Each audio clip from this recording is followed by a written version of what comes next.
Hi, everyone, and welcome to episode 145 of the Holding Court podcast. Today, I'm joined by Cubs field reporter Taylor McGregor.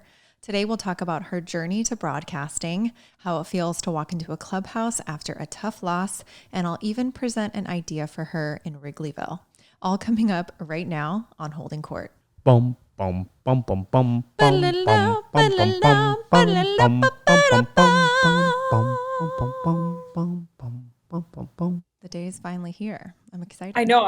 I'm so excited to be on. I feel like you're better at my job than I am, interviewing people and giving the people what they want. So this is cool. I'm pumped. I don't know about that. Justin did say that he talked to you last night and you were excited. I was like, well, that's a lot of pressure. Yeah, no, I'm really excited. I knew you way before you knew me, obviously, when you guys were with the Dodgers and I was with the Rockies. And so Justin would always kill the Rockies and I would follow you and him. And so it's been fun to get to know you a little bit. And it's an honor to be on your podcast. Thank you. That means a lot. Right away, I feel like we have to talk about last night because Justin finally hit 200 home runs and I wasn't there, which is really hard for me to not be there for a milestone. But I feel like you helped give me a glimpse into the situation because I was watching it live, obviously freaking out in our living room, seeing it. And then I see a Cubs fan make the catch. And my thought, because when he used to hit milestones in LA, I feel like Alex, the clubhouse manager, and I were dialed. Like I would text him and he's like, we're on it, we're going. Like we're out there, we're gonna negotiate, we're gonna get it. But I don't know who I would even ask in Chicago. So you were able to paint the picture of what happened after it was caught. Yeah, it was awesome. So I was down in the tunnel after the game, which the tunnel, for those who don't know, is just the area outside of the clubhouse. We were waiting to interview Craig Counsell, and out comes Justin, and he's meeting with this guy. And I quickly realized, oh, that's the fan who caught his 200th career home run ball. And so I saw them interacting, and then I went over and took a picture. And it was really cool to just hear the interaction because the guy was super low key. And I put this out in a tweet, but Justin Turner was like, I hit it to the right guy because the fan's name was also Justin, also a redhead and a Cubs fan. So it seemed to all work out, but it was really cool to see JT reach that milestone. I know for you, obviously you've seen all 200 of them, but for actually me, 196, I came in a little late, but I missed the first four. In more late.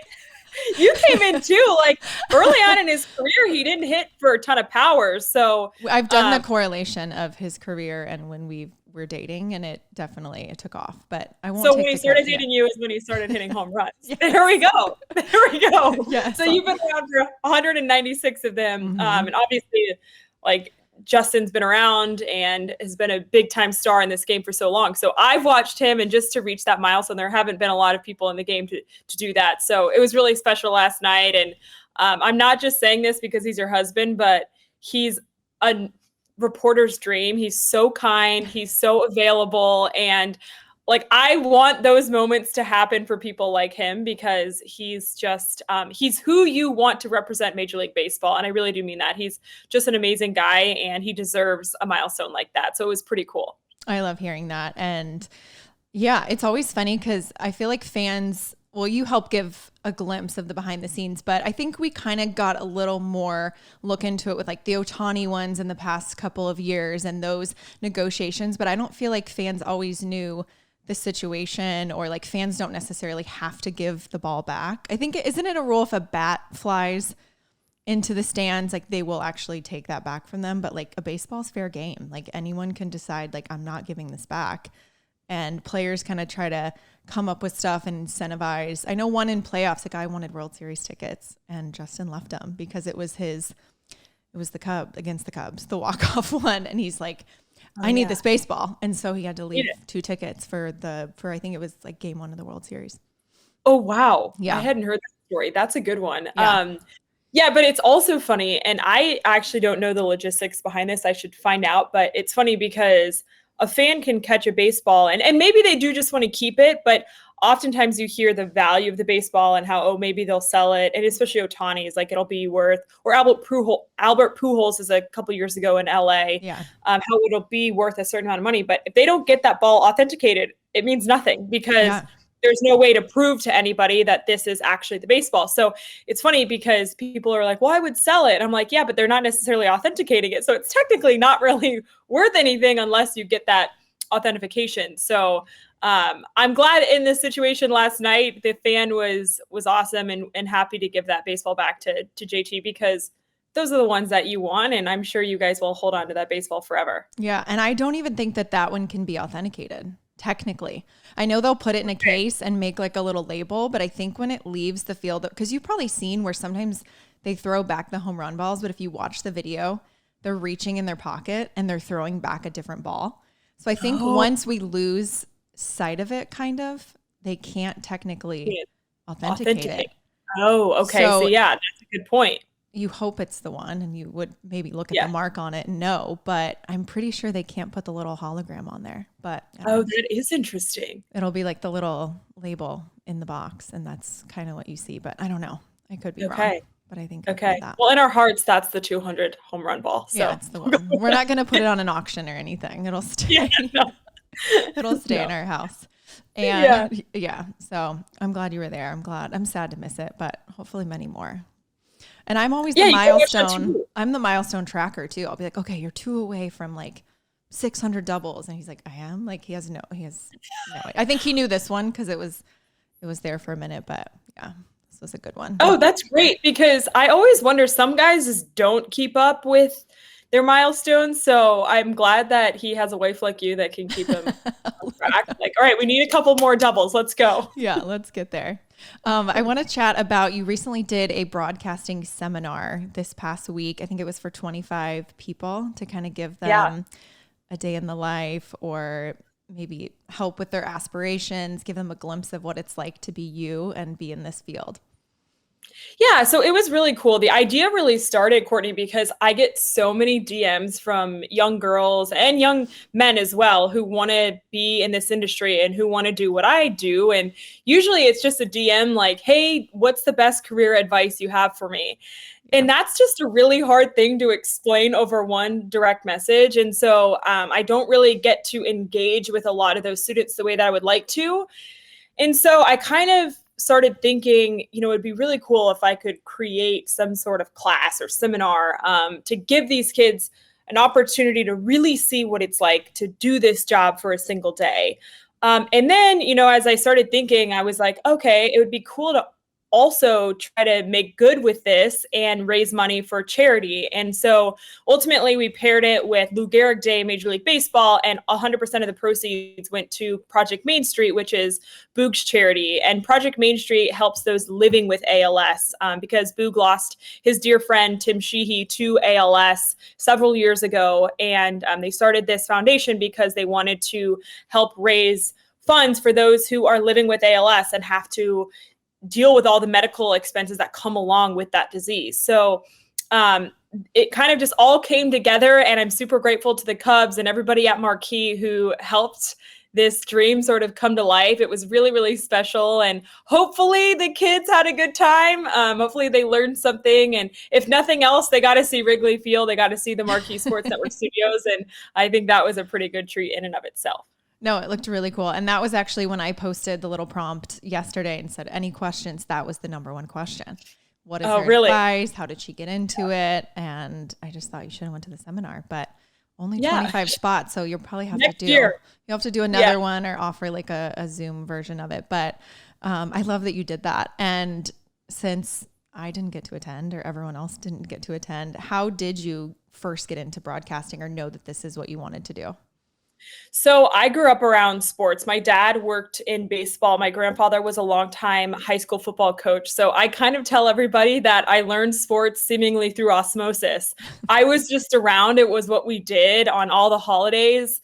Everything we did revolved around athletics. And so growing up, I initially thought I wanted to be in the CIA, which is hilarious. But then sort of decided, okay, that would probably mean a lot of time away from friends and family, and ultimately probably wouldn't ever be able to have my own family. And then I joke, I still chose a career that's Joke's a lot on you. of time away from friends and family. But it was really just the intersection of I loved sports. I saw my dad have a career in sports and I thought, okay, I want to do this. And then I felt like I was always pretty personable and I had an ability to perform in a way. And I love the storytelling aspect, and just sort of merging those two together is where the idea with sports broadcasting came about.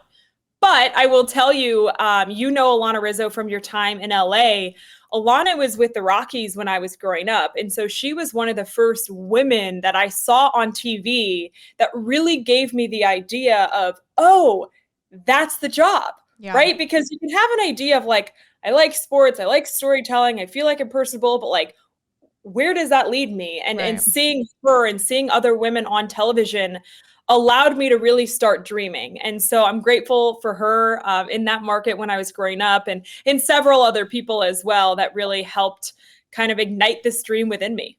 I need to ask more about the CIA later, but Alana is great. She's been on the podcast before, and I feel like she is just so good too. So to watch her, I'm like, wow, maybe I don't know baseball, because the way she speaks about it, like she's so knowledgeable and she's so respected too, which I feel like when we first came to Chicago, you and I met, and I immediately took to you. I was like, oh my gosh, I really enjoy being around her. And I know Justin loves being around you as well. So how do you feel? You said you have ability to be personable. How do you feel like you get that, I guess, respect, but also build those relationships with players where they want to give those interviews to you after the game? Because, not all guys love to do that part and love the media aspect, but it does go along with it. So how do you feel like you're able to connect with everyone?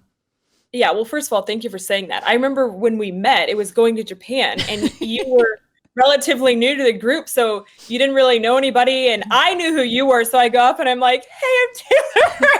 Nice to meet you. And you were just so kind. And I was just standing in the corner. I think I was running late, but Justin actually lied to me and told me an earlier time. So although I was running late, you would be on time. I was still early. And then they were like, oh, it's actually going to be another hour. So I was very appreciative of that I scrambled to get out of the house for that. So thank you, Justin, for keeping me on track. See, he's learned. See, it's a game of adjustments. Yeah. Okay. So no, that was so much fun. But I think for me, the cool part about doing a regional broadcast, because I do some national stuff too, the cool part about being with one team is you really get to form relationships that go beyond just the game. So getting to know you, getting to know Bo, getting to know all of the other wives and girlfriends and family members, moms, dads, you name it. A, that's really rewarding, but I think B, to answer your question, like I hope and I feel like these players understand that I care more about them as individuals than just beyond the game. And so when you do have to approach them and ask them about hard situations, it comes from a place of like, I know this is her job, and I know she's not just coming to like get a got you moment. She cares about me as an individual. She has my back. And this is just her doing her job. So for me, Ryan Spielborgs, who's in Colorado, he was a guy who really helped me early. And he gave me the advice, like, before you go up and ask somebody about baseball when you enter the clubhouse every day, go up to somebody and ask them about things outside of baseball. Like, hey, how's your girlfriend? How's your wife? How's your baby? What'd you do on the off day? And just try to get to know these guys as human beings first. Because I think that ultimately goes a really long way. But then I will follow all of that by saying entering a major league clubhouse can be very intimidating. And when I was young, I first started with the Rockies when I was 24. So a lot of the guys were older than me and they were established. And I was terrified walking into that clubhouse because there are different personalities. Emotions can run high in a major league clubhouse, and it was really intimidating. So I think while building those relationships is very important, there will also be moments where you just have to realize it's not personal, and there will be emotions that run high, and there will be guys who snap, and all of those things will happen, but it's not personal. It's just a part of being in a really high performing arena, essentially, and just sort of part of the territory. So I think when you can kind of let go of that and build those relationships, you kind of find your sweet spot of how to just build respect as a reporter. Yeah, because I always see you after the game ready to go in when they allow the media to go in. And if it's a bad game, I always look at you and you always are like, hi, how are you? I'm just thinking she's about to go into the trenches right now. And But again, if you have that relationship with players and they see you as a familiar face and they know that you're not trying to paint anyone in a bad light and you're just there to get the interview and hear what they had to say, I feel like there's more trust there. And I feel like they're willing to be more open with you and just say what happened and close the book and then move on to the next day. But I always see you and I'm like, oh man, if it's a good game, I'm like, okay, she's going in there to get some good fun stuff. But sometimes I see you and I'm like, oh man, I don't even know how you, I don't even know how you approach it. I guess you could speak more to that. Don't envy you right now. Yeah. Like last night was one of those. Yeah. For I know I said last night, but the game we're talking about was game 1 in Minnesota. Porter Hodge had a tough evening and we had to talk to him. And those are the hard moments because I really like Porter as an individual. Yeah. It just wasn't his best night. But hopefully, again, we have enough of a relationship that he knows that that's just part of the gig for both of us. And he's going to be okay. There will be other great outings from him and we'll just kind of keep it moving. But yeah, game 1 in Minnesota, not ideal as far as a reporter's role to walk into a clubhouse like that. Yeah. Justin always tells this story to guys. When he was with the Mets, he had David Wright as a mentor. And there was a game where I think someone was going for like a milestone number of saves. And I think he like booted a ball, something happened, blew the save, and he was kind of hiding from media. He was hanging in his locker, and then he went in the food room, and David Wright went over and was like, I know what you're doing. Like, you don't want to talk to media, but they're still in there. Go in there, just say what happened, and just, speak your piece and let them write what you tell them instead of them coming up with some story or having to kind of guess what happened and maybe making you look worse.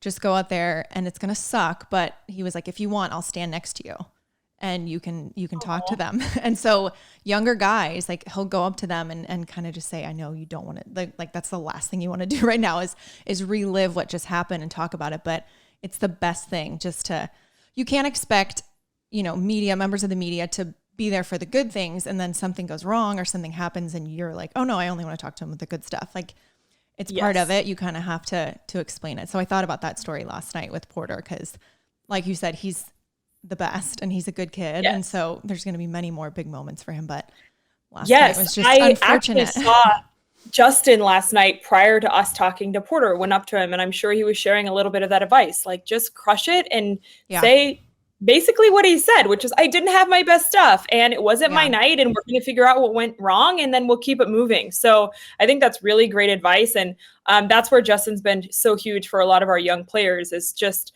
shining that light on the situation to them of just like, hey, this is part of being a professional athlete. There will be bad days. Yeah. There will be a lot of good days, but there will be hard days. And part of the role is dealing with both of those. So that's a great story about David Wright. And I know Justin's been huge for our young players. I love hearing that. So to switch this, what's the most memorable post-game interview or like moment that you've actually got to cover that was not like the one we're talking about last night where it's unfortunate? Do you have one that stands out as you felt really lucky to be able to cover it? So early in my career, my first season was 2018, which you guys were with the Dodgers that year. And that was when it was the 163 Rockies. Dodgers ended up winning that game. But for the Rockies, they are not historically as good as the Dodgers, right? So to have a winning season like they did was really exciting. And I remember the post-game interview of the game that they won to force a 163 with Matt Holliday, who was a childhood hero of mine because he was playing for the Rockies when I was growing up. And then he came back on that 2018 team. And so early in my career, that was a very memorable one. Just the fact that it was Holliday and then sending the team to 163 was really cool. There have been a lot of fun ones at Wrigley because Wrigley's so special and the environment there and a walk-off is amazing. So there have been a lot of good ones that none of them are jumping off the page to me right now. I had another one actually this fall in college football because I do college football. I was doing the Arizona State BYU game and Arizona State was rushing down the field, trying to just basically burn out the clock to end the game. They were up and winning. And it was 4th down, and their quarterback basically threw a Hail Mary to just sort of eat the clock to end the game. Yeah. But unfortunately, he threw the football out of bounds with 1 second left on the clock. Well, the students didn't realize there was still 1 second left on the clock, so they rushed the field. And so like the field is full of people, and I'm like, oh my gosh, I have to get my post-game interview. So I'm trying to find Kenny Dillingham, like rushing through this packed house. And then I see him, he's screaming at the refs because the refs put 1 second back on the clock. So then everybody's like, how do we get everybody off the field? So it took like 30 minutes to get everybody off the field to then just give BYU one snap, basically to eat the final second on the clock. BYU actually almost scored, which was crazy. But then the students rushed to the field again, and just trying to find Kenny Dillingham in that moment was like, I mean, I feel like I'm playing defense, I'm playing reporter, like I'm playing a little bit of everything. So that was one of the more memorable ones as well when it came to college football. I love that.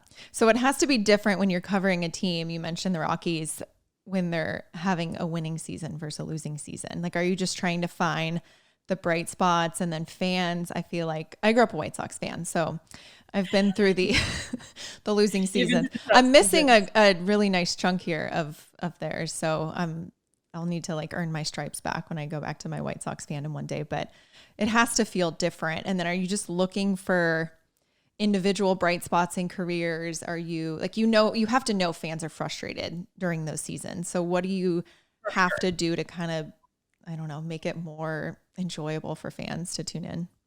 You wait for September, and you wait for the September call-ups for the fresh faces. No, I'm kidding. The fresh meat that you can cover. Yeah. I think this is when I think the relationships of the players really comes in handy and becomes of utmost importance, because people just are crankier when they're losing. Nobody likes to lose. I know sometimes fans are they're like, cranky when they're winning too, which is unfortunate. 100%. 100%. So I think just being able to navigate the ups and downs of a season when it's not going the way that everybody wants it to go. And I think with that, the cool part about baseball and the cool part about all of the numbers that are available is you can find individual stories. So yes, the team might not be winning, but some guys having an all-star season. And so those are the ones where you just kind of start really leaning into the personal success stories, because usually, at least the teams that I've been a part of that have lost, there's still some bright spots. So that's kind of where you lean, but it is hard. I mean, we kind of say you earn your paychecks in August and September when you're covering a losing team, because it's definitely not as enjoyable as when you're covering a winning team. And you know what? Now that I'm thinking about it, I think all of your years being a White Sox fan and losing have been made up, because like have you ever had a losing season as a wife, because you guys were with the Dodgers for so long? You've been a part of really good teams. The Red Sox, and then I know in Toronto they were struggling, and then last year Mariners, they missed the playoffs by a half a game. But like I know we were so lucky for 9 straight years. It was almost not that you stop appreciating things, but then you go to another team and you start to appreciate every single win and the playoff chase, and you miss that feeling, and you have other friends still on those teams that are going through it, and you're like, oh man, we're on the couch in October and this isn't fun. And I think that's a big thing that like keeps Justin going, is he's like, I want to win again. Like I want to feel that again. And no, but speaking to like creating the stories around the players, I think that's so helpful as a wife, because I think fans, and this is not a majority of the fans, like a majority of the fans are positive. They get it. They understand. They're not the casuals, as they say on Twitter, Instagram, whatever. But I think it just shows the human side of everyone. And I think from my side, I'll know what's going on in some of these lives, like fertility issues or something going on with their family. And a guy goes in and blows the game, and everyone's like, this guy sucks. DFA, I'm getting him off the team. And it's like, you really have no idea what's going on behind the scenes. And not like guys would ever make an excuse or lean on that. But I think just having those, like the human interest stories, helps show them that they're more than just the baseball player. And I get that's not what they're being paid for and all that. But I think your job is so important in that element, for us, at least, I would think. Yeah, well, I appreciate you saying that. And that's the enjoyable part for me too, because it wouldn't be fun to cover robots, like the enjoyable it might be part the future, but we don't know. it might be the future, and then I won't be in this industry anymore. But the enjoyable part is covering the human element of these athletes, because they all have a human side. And, I think back to Dansby Swanson, his first year in Chicago, with his wife, Mallory, who had just gone through a very terrible injury on a national stage. Everybody knew it, but then they didn't really know what was going on behind the scenes, and everything that she went through after the surgery and the ups and downs of that, and how he had to be at the hospital and then go to play that same day. Like, that's a really real thing that happened in his life, that a lot of people, they just see the contract and they're like, well, he's expected to perform. And it's like, well, he's a human being, and he's a human being first. And there are things that he went through that I can't even imagine how challenging it was for him. So I think just trying to shine a light on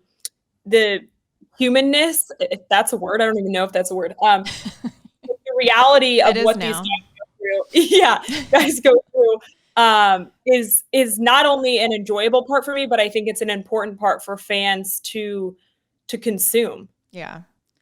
I'll see the stories, and then everyone loves it. They're like, oh my gosh, what a good guy, or thanks for shining a light on this. And then you get the one that's like, who cares, hit the ball. It's like, okay, you're always going to get it.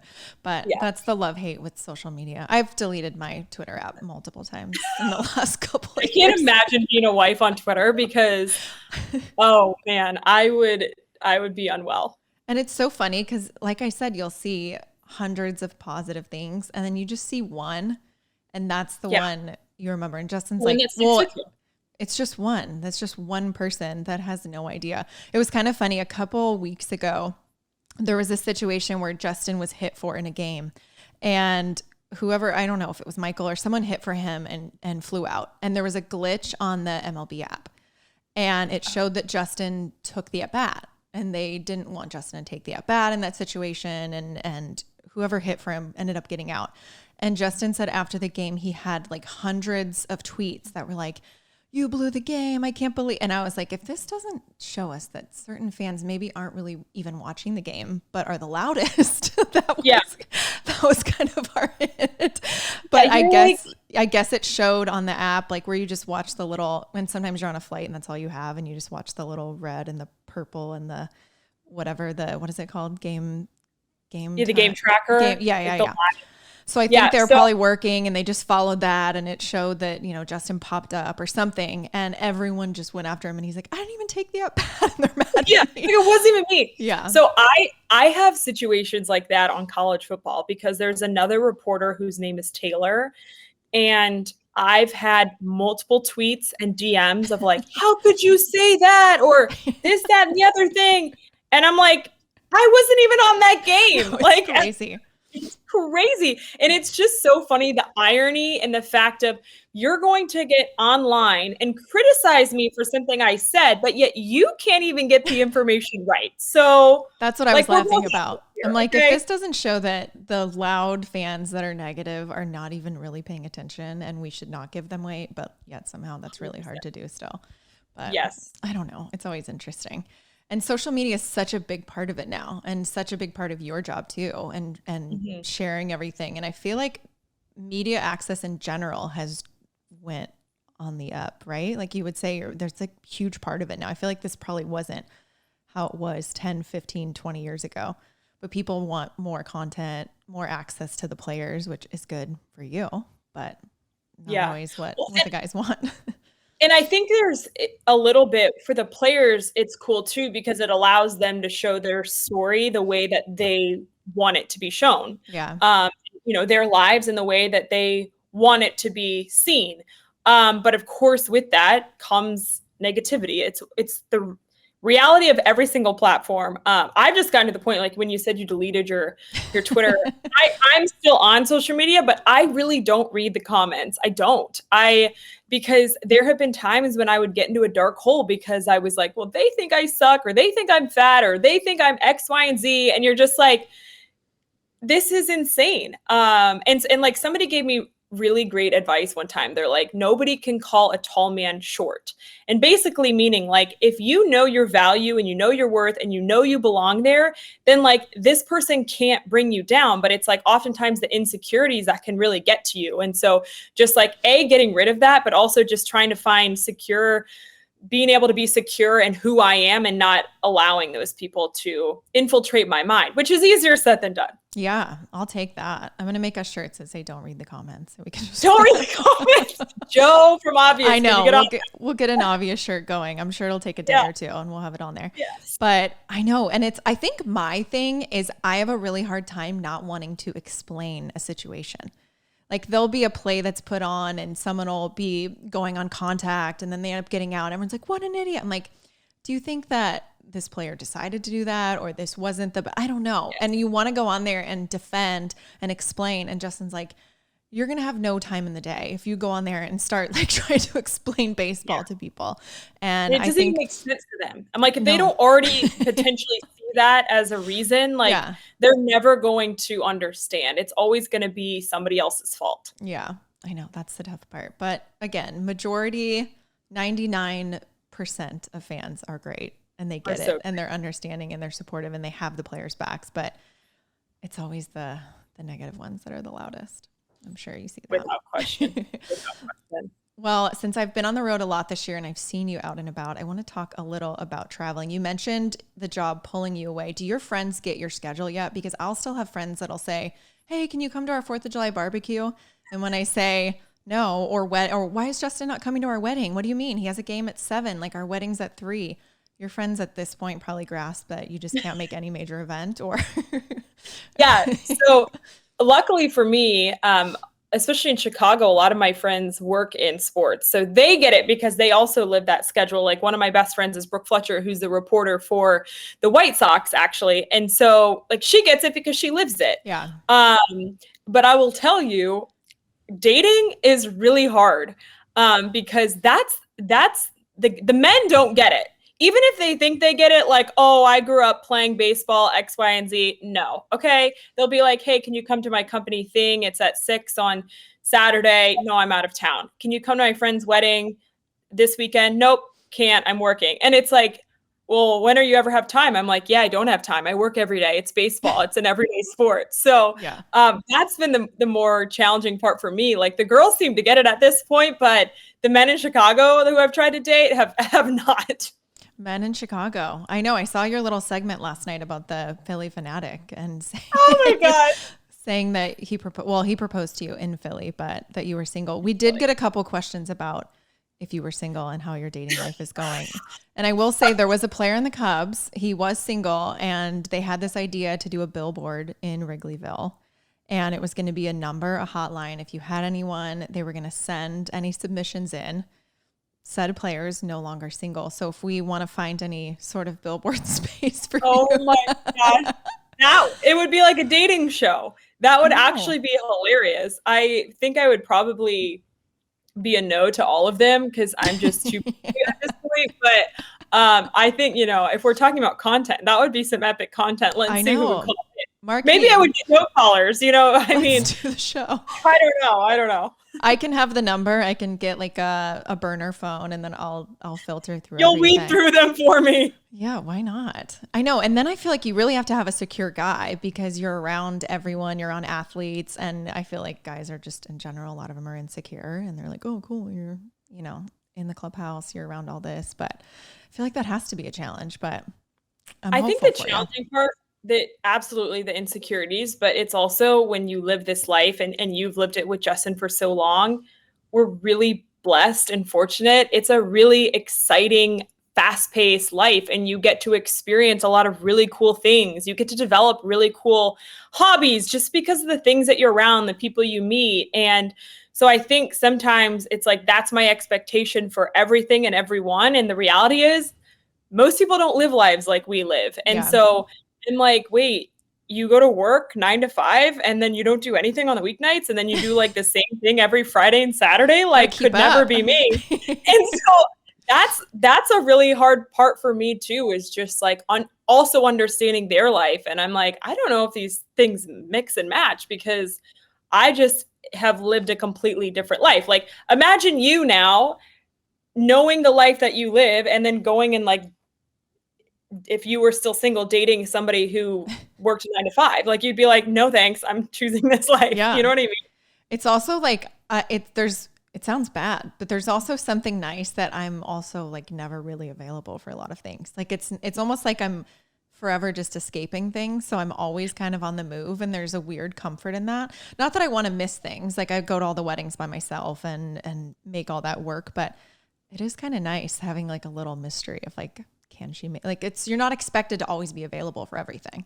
I think that's what I'm trying to say. Like there's a little comfort in that. We're like, and change, right? Like there's so much change, which can be challenging moving from all these different places, but there's also a lot of change in these lifestyles. Like, okay, you have the summer and then all of a sudden it's the off season, you move to somewhere else, and then it's spring training and you go to Arizona, and like it's the constant, like when you get bored at one place, it's like, well, you're going to be in some place new like next week. So it's all good.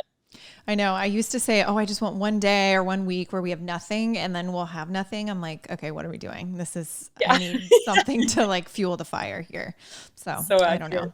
And then a lot of people wanted to know about your style. I remember asking Alana years ago, and she said that there was she kind of had her network of other girls in broadcasting that would trade outfits or see if others wanted to borrow outfits, because do you ever repeat? I feel like I've never seen you repeat. Oh my gosh. That is so nice. I do repeat. But I'm fortunate, probably spend too much money on my wardrobe, but I have a stylist, and then I have rental services that I use. And then I'm fortunate that I have clothing deals, so I can, that's nice. Get different clothes from different designers, and able to kind of cycle through those. So people ask me all the time, like, your closet must be enormous. I'm like, I do probably have too many clothes, but a lot of what I use is either a rental or like a one-time borrow from a designer, and then I'll send it back. So I get fortunate there, and I'm always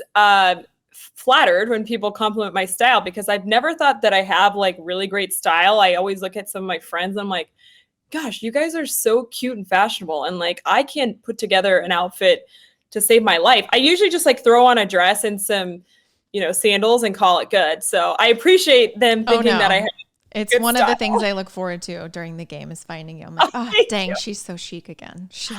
Oh, thank you. So nice. Yeah, no, you always look great.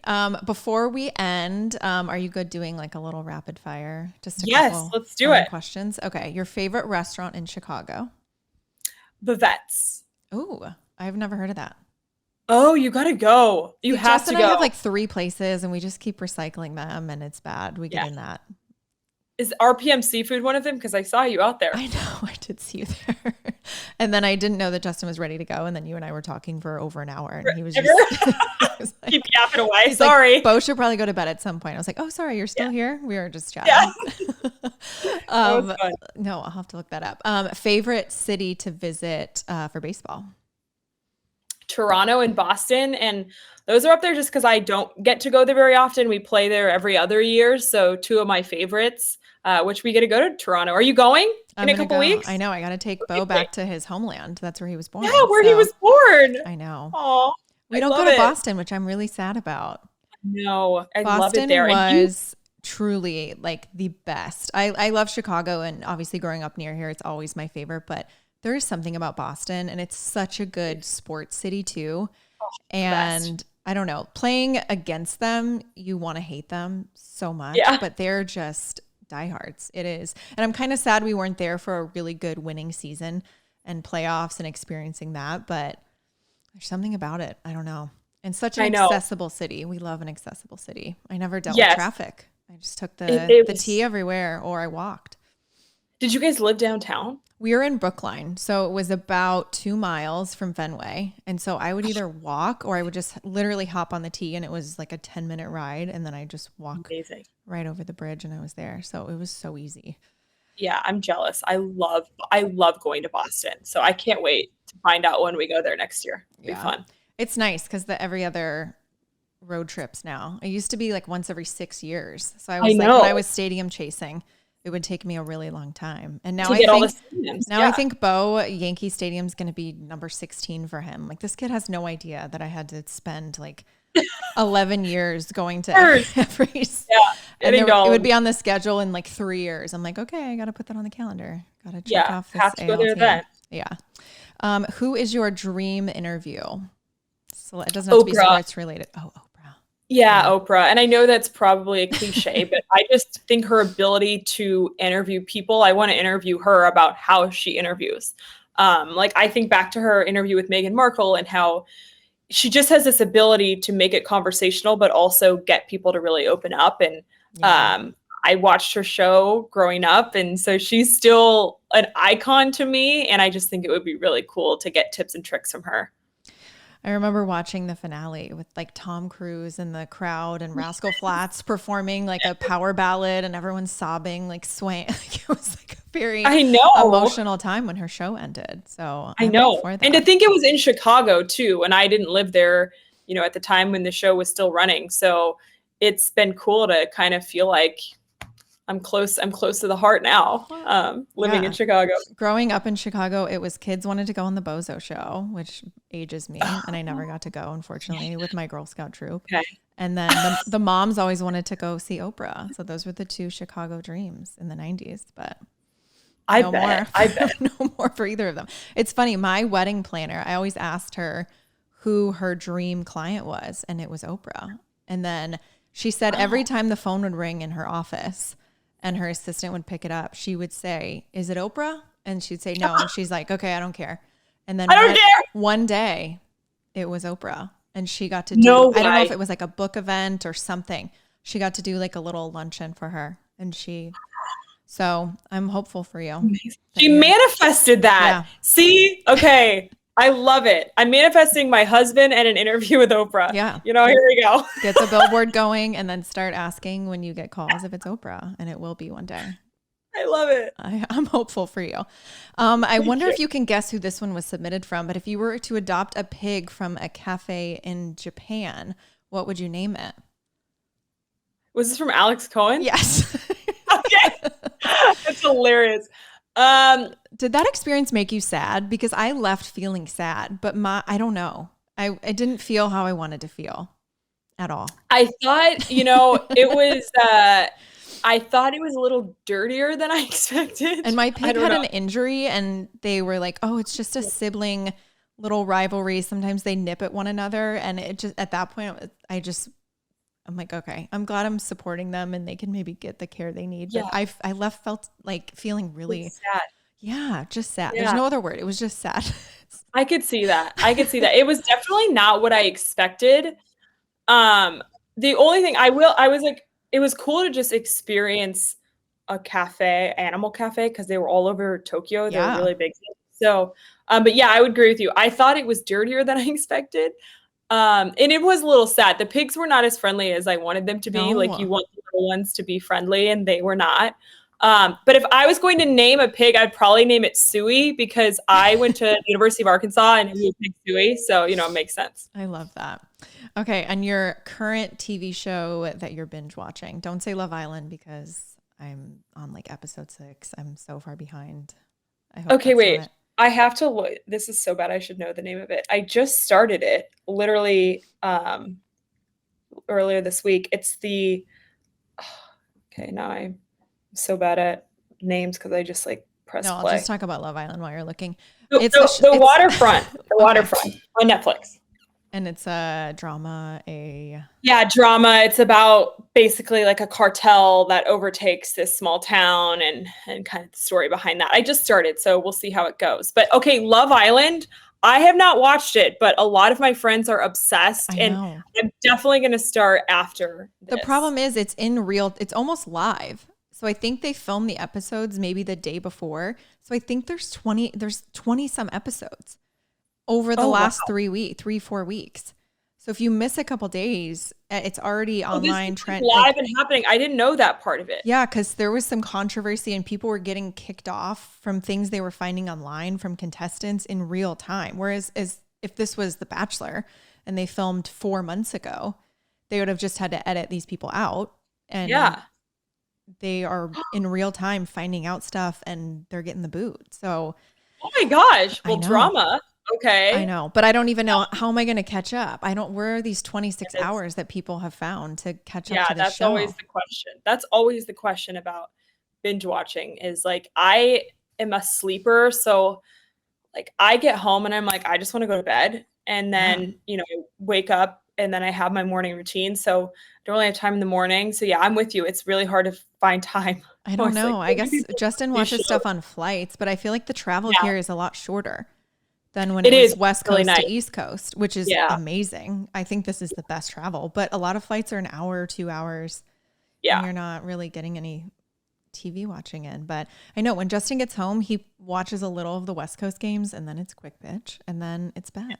And he's probably falling asleep during that. So I don't know. I got to be a better TV watcher. Especially now as a mom, it's like, I don't know how you have time to do anything. I can't, I watch my Wheel of Fortune and that's it. That's my one non-negotiable. Yes. I have to watch my Wheel of Fortune. Oh gosh. We'll have to check out that new restaurant, not new restaurant. Vets. Yes. Okay. I'll send you the name of it. But it's amazing. DJ can, I'm sure, help you get reservations there. I know.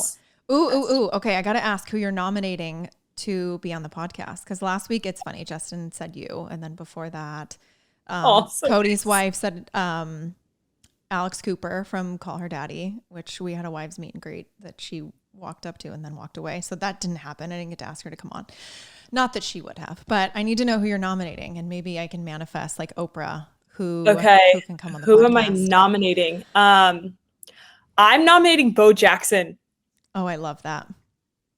That would be amazing for you. I know. Let's make it happen. My kid's namesake. And he does his biking challenge every year. Like it's like Bo Bikes Bama and he does this incredible biking fundraiser. I would love that. No, we're going to make this happen. Maybe I'll buy a cameo from him and slip it in there and be like, hey, come on. Yes. I love that. Okay, perfect. I'm going to work on that. That's a good one. That wasn't even on my list. I just thought of it. So I love it. That's a good one. Oprah for you and Bo Jackson for me. Let's do it. Yes. All right. Well, thanks for joining us today. A friendly reminder to subscribe so you don't miss an episode. And we're on YouTube, so you can watch all the episodes there as well. And how can everyone find you on Instagram? It's just Taylor_McGregor. So super active on social media. It's fun to interact with everybody. So hopefully if you follow me, you don't get annoyed, but that's where I am. Taylor, that was a good PSA for people to follow you. I love that. PSA. I will be getting no followers from that. I love that. All right. Well, thanks for listening and I'll talk to y'all next week. Bye. Bum bum bum bum bum bum bum bum bum bum bum bum bum bum bum bum bum bum.